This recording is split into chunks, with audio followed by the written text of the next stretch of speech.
Hi there, so I'm going to show you how to use the digital version of Ready to Regulate. So you're going to click on the link that you received and you will open Google Slides. Now there are two ways to use Google Slides. There's edit mode and present mode, and you will hear me refer to these back and forth throughout this tutorial. So like switch to present mode or switch to edit mode. So this is what edit mode looks like. You see the slides on the side and you can make any changes. Present mode is when you click this button to start a presentation. In presentation mode, you can click links, but you cannot drag and drop things. Okay, so let's take a look at the first slide here. So here's the teacher counselor guide, and here are the student links. So these are going to link to make copies of different activities that you can then send to students. And some of these activities you may choose to do, you can lead them as a facilitator and choose to do them as a group together. Or if your students are older or you want them to work more independently, you could send it to them to work on independently. You'll have options to do both. However, for the self-assessments and the journals, those are things you would not do together as a group. Those are things that the students need to complete independently. So let's take a look at how to do that. Click on the self-assessments link. You will be taken to a new tab and it asks if you want to make a copy of the document. So by making a copy, this is completely yours to edit and do whatever you wish. So this is the self-regulation self-assessment that I provide with questions, but you could modify, add, or delete questions if you'd like. But what you're going to do is send this to your students. So by clicking the send button, you can add their email addresses, you could get a link, you could send this to them through Google Classroom, whichever way you would like. And then you will receive their responses. Once they fill out the form, you'll receive their responses. You can view them here, and you can even click this symbol to create a spreadsheet to view the responses. Now you are going to have them fill out the self-assessment as a pre-test and a post-test. So it will be helpful, the spreadsheet timestamps them, so it will be helpful to see how their responses have changed before and after the group. The other link I want to show you right now are the journals. So if you click the journals, again, you'll be able to make a copy and you will send this to each student. So again, choosing that share button, and you can send this out to your students. And there are 8 journal reflections here, and the students can type in their responses to answer the questions. So each week they will answer a different journal. And you can have them share, you'll have access to this so you can see the responses that they're typing in. Okay, and these other activities, I will show you how to use them as we get to those. So let's push the escape key to return to edit mode. And if we look at our third slide here, we have an outline. You will have an outline for each session of the group telling you what to do. Group rules. So I believe you should start every group session by reviewing your group rules and doing a feelings check. So this is your first group session, so you may need to establish some group rules. Here are some examples that you could just use this poster. You can use it to show the students at the beginning of every session, or you could type your own group rules that you come up with together as a group. Okay, and feelings check, like I mentioned, here's the poster. At the beginning of each group, students can refer to this. Now, as you see here at the bottom, I have some instructions. I'll actually lift these up so you can see them more. I have some tips on how to use this feelings check. So through this video tutorial, I'm verbally explaining how to do everything, but you can always refer to the notes down here, and you also have a PDF guide if you would prefer to print and refer to that with instructions for each activity. Okay, now these posters you're also going to show at the beginning of every session for this group so they can review the self-regulation colors. Okay, and now we're on to the bingo game. And remember, if you go back and reference our outline, we know we're doing the bingo game because it says, okay, self-assessment, introduce posters, icebreaker, bingo. Then we're going to do some puzzles. Then we're going to send them journal 1 or tell them to do journal 1. So for the bingo game, and actually I recommend, because this is a little trickier than a typical small group you would do in person, I recommend that you review the outline before you meet with your students so you can kind of see what you have for that session, and you can practice around a little bit with it digitally. So for the bingo game, your students will have the bingo cards from slide 2, and you will have these call-out cards. So you will say, you're going to randomly pick these, and you have 2 pages of them. So you would say, okay, G happy, and then you're going to drag and drop this chip to show that you've already called out G happy. That way you don't call it again. So you're going to call out G happy. Now I'm going to go back to slide 2. Remember, your students are going to have these bingo boards. So there's 2 ways to click links in Google Slides. You can click like you just saw me did, click here, or you can go to present mode and directly click on the link. So your students are going to have these bingo boards because you'll have shared them with them because you know that this is what you will be doing during this session. So the bingo boards, there are 10 different variations. You could have up to 10 students, which is kind of large for small groups. So I thought 10 would be plenty. Hopefully your group's not that big, especially virtually. That could be demanding. So for example, you called, I believe it was G happy. This student has G. They have tired, scared, angry, and silly. So no, they do not have G happy.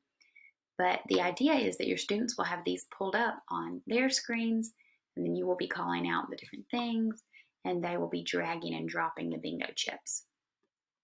Now, if you have younger students or if your students have access to a printer, you could just send them this page to print off, and they could play at home using like coins or just household objects if you'd rather do that than digital. Okay, so I'm hitting escape to return to that edit mode. That is how you would play the bingo game. Now the next activity is a puzzle. So this puzzle you can do as a class together, as a group together. You could say, okay, this girl, how do we think she's feeling? And they would say upset, and you would drag it. Now you can drag, it's a little tricky. I recommend using the keyboard arrows to move up and down, and you can get it lined up perfectly. So you could do this together as a group, or again, you can send them their own way to do this. On slide 2, there's a link for them to edit these as well. You could even put them in breakout groups and have them work on it in pairs and then all rejoin as a group. Now you will notice that, so that was upset, which is the correct answer.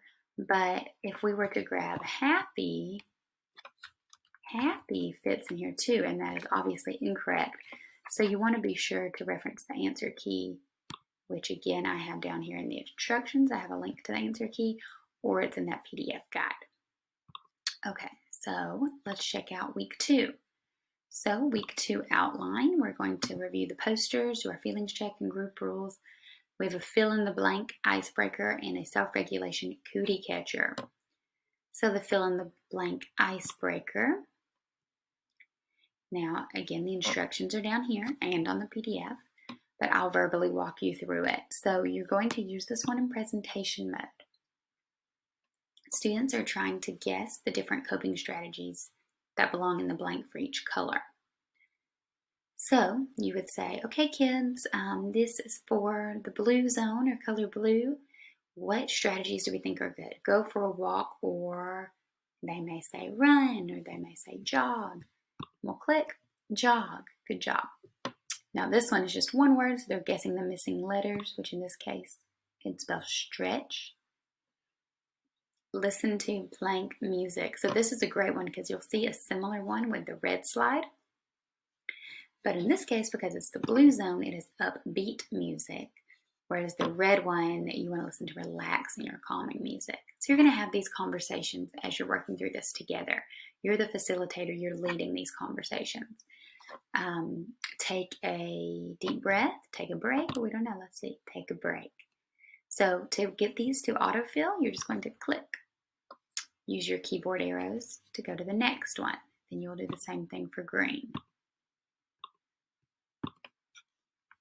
And yellow and red. Okay, hit the escape key to come back to edit mode. And now for the cootie catcher, you have a couple options. This is the original activity where they're going to physically make a cootie catcher or fortune teller using paper. So you can send them these directions. They could try it at home, but again, we know not everyone has access to a printer, so we wanted to make a digital version available for everyone. So if you see here in slide 18, this is a game where the kids will call out a combo and answer a question. So you can play in presentation mode, and they would say, oh, I would like green 2. So you click green 2, and they'll answer a question about the green zone. Now down in the bottom right hand corner is a home button. Click that to return to this main screen. Yellow 1, they have a yellow question. Answer and then return home. Now let's say you forget, oh, did we already do green 2? I don't remember. If you go back to that edit mode, I have bingo chips here, so you could drag and drop. Okay, we did green 2, we did yellow 1, so you know which ones are left. So you could switch back and forth easily here. Okay, which one would you like? Blue 1, click it, they answer. You would go home, then escape, then drag and drop. Now, if that's too much moving back and forth between present and edit mode, that may be a little much. Instead, you could just stay in edit mode and click to get to that slide. So it doesn't look as cool, but it's a little easier. Okay, and that's the session 2 activities. Again, they'll finish with their journal. Now, week 3, you're going to do your usual group rules, feelings check, poster review. And this one is an additional poster and then some discussion cards and a collage activity. So review the additional poster as a group. And then discussion cards. So these are played similarly to that last game I showed you, where as the facilitator, you will drag and drop to show which ones that you have used. This is a discussion card game, so we want it to feel just like they would as if they were playing in a group, where they would roll a die. So there's 3 options here. Option 1, you can have a physical die with you. So I would recommend using like a big foam die instead of a small one, just so it's easier for the kids to see. You could say, okay, Sarah, I'm rolling for you. Sarah, you rolled a 2. And then you would click on the 2. Which calm down strategies are your favorite to use? You would ask Sarah that question. She answers. You return home. Now, the second option for the dice is you could use a virtual die. So if you see here, I have a virtual die. So let's say it's Riley's turn. So Riley, let's click on the die. And Riley rolls a 7. I'm sorry, a 6. Riley rolls a 6. So we go back to our other tab, click on the 6. Riley answers this question. Now, this only goes up to 8. 2 die, a pair of dice obviously goes up to 12. So if they get a 9, 10, 11, or 12, you would have them roll again. Okay, or the easiest way to do it is just say, hey Jose, which number would you like? And he just says, I want number 7. You answer number 7. So you can use the die if you want it to be a little more interactive, or just have the kids select. Now again, if you are in edit mode, you can drag and drop so you can remember which ones that you've already answered. So those are the discussion cards. And then we have the collages. So back on slide 2, this one you could do as a whole group. You could say, okay, let's together talk about one we can make, like I am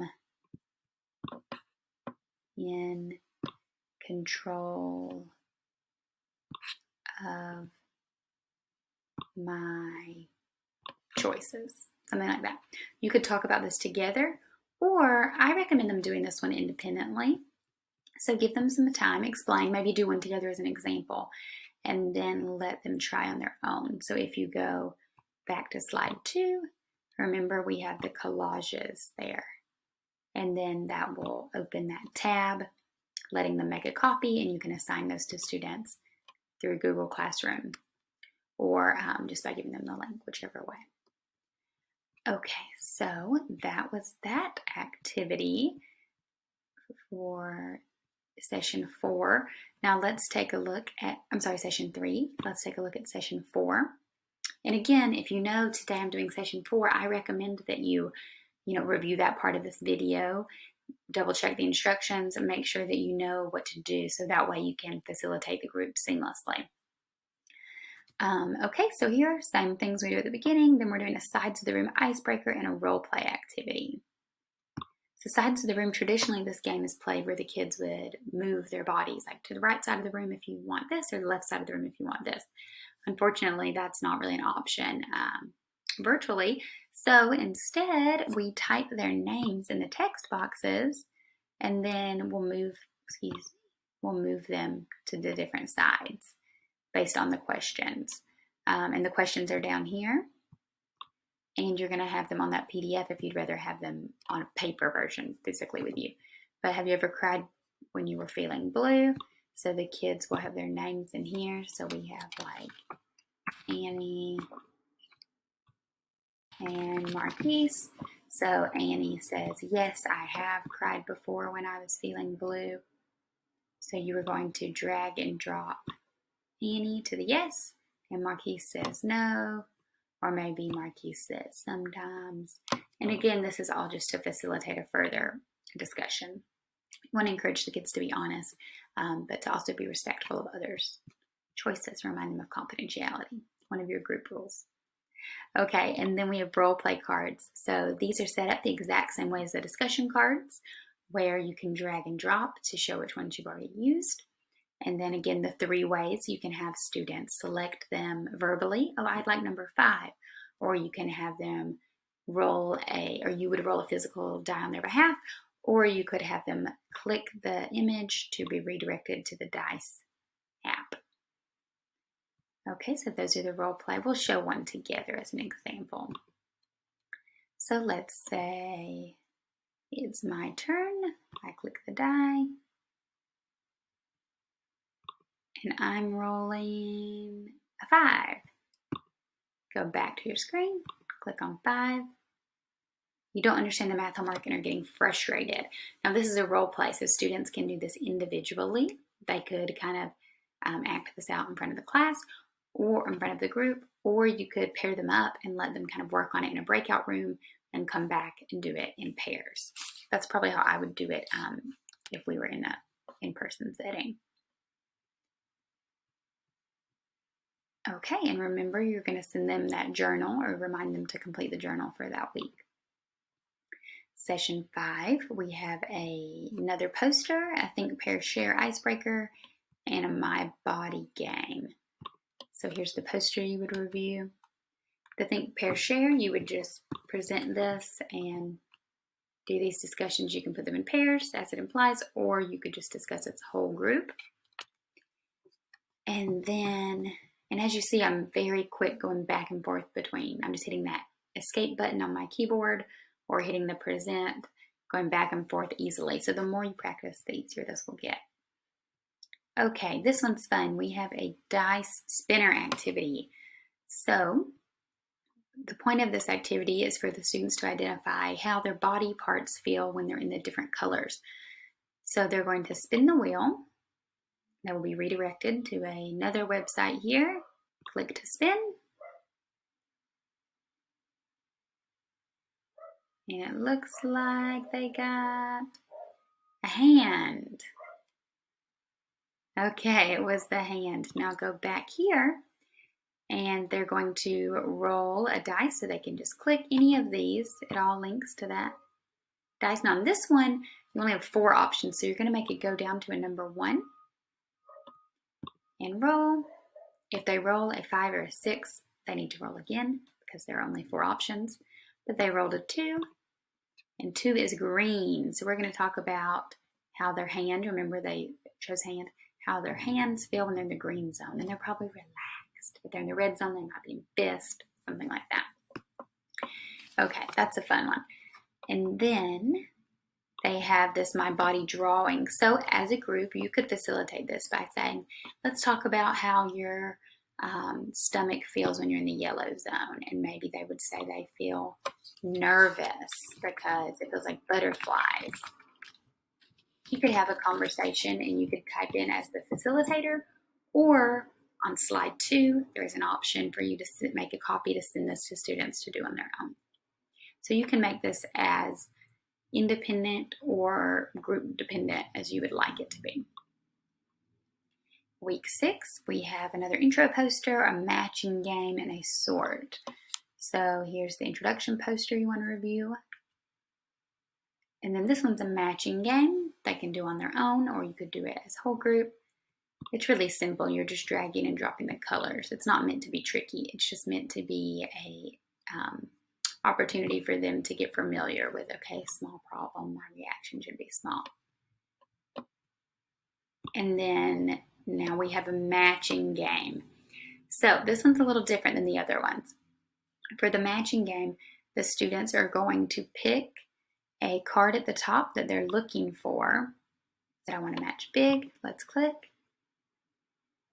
Oh, I got it right. That one is big. So we would read this together and then go home. Now we want to remember which ones have already found a pair. Just like in a matching game, you would take those off the table. So we're going to drag these check marks. Okay, big has already been found. Now back to present mode. I'm going to look for small. Oh, that's funny. I'm actually getting this right. Okay, that's small. Good job. So go hit the escape button. Small has been found. Okay, someone else's turn. They're going to look for huge. Oh, that one's not right. This is about being a tiny problem. So go home. Someone tries again. Now this next kid, and they say, okay, I'm going to look for tiny. There's tiny. Just like a matching game. Process of elimination makes it easier for the person that goes next. Okay, and then we have these buckets. So this is a sorting activity you would do together. So you're going to talk about, okay, you scrape your knee at recess. How big of a deal is that? Now, on the following page, I do have an answer key, although my favorite part about these activities are the conversations they bring. So these are subjective. To one kid, that may be a much bigger deal than it is to another kid. So it's a great way to get conversations started. So you're going to click it and drag. Okay, click and drag. So this one you will need to be into edit mode to do that. Again, the answer keys on the next page if you want to refer to it. Now for session 7, we have another discussion card game and the board game. So the discussion cards, I've already showed you a few examples of these, but again, you can play in presentation mode. Unless to drag and drop those chips to indicate which ones you've completed, you will need to be in edit mode. But the student can roll the die.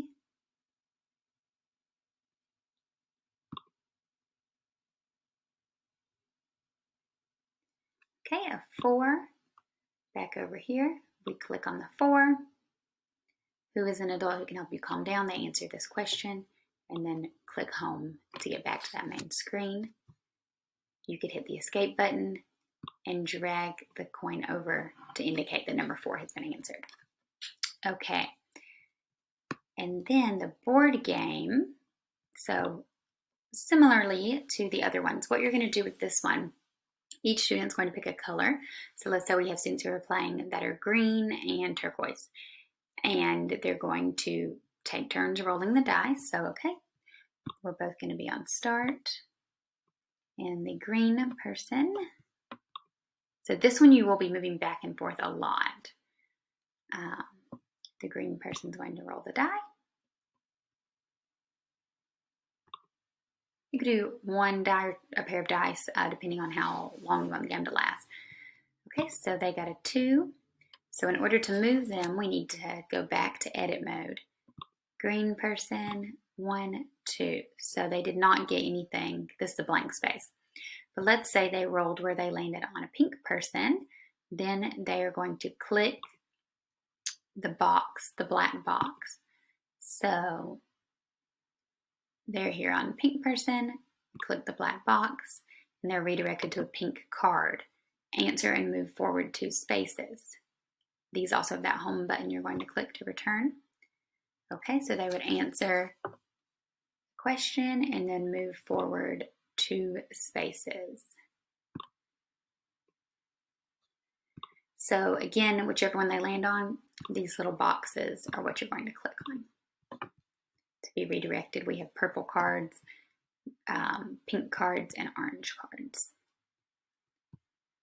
Okay, remind them to do their journal. And then the last session is a discussion dice activity, and then a review booklet. So this one's super simple. Again, you can click here to be redirected to that dice website, or just roll a regular die, or they could pick a number.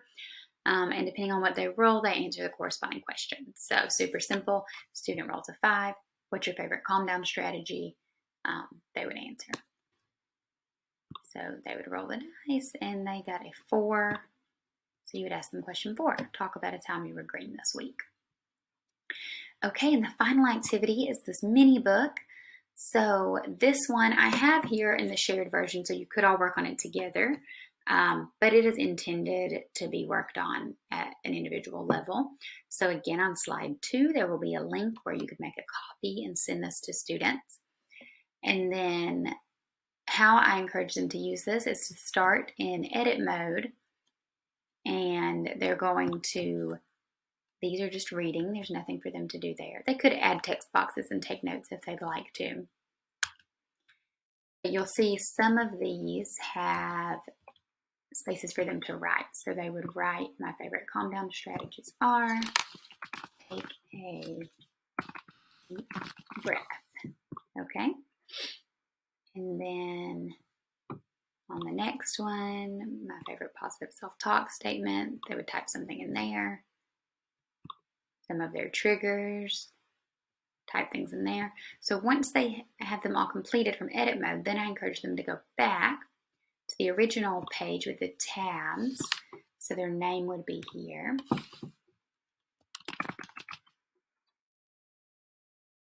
And then they can review their book in presentation mode. And if this is something they work on independently, then they bring it to a group and they're going to show you, they can kind of present it.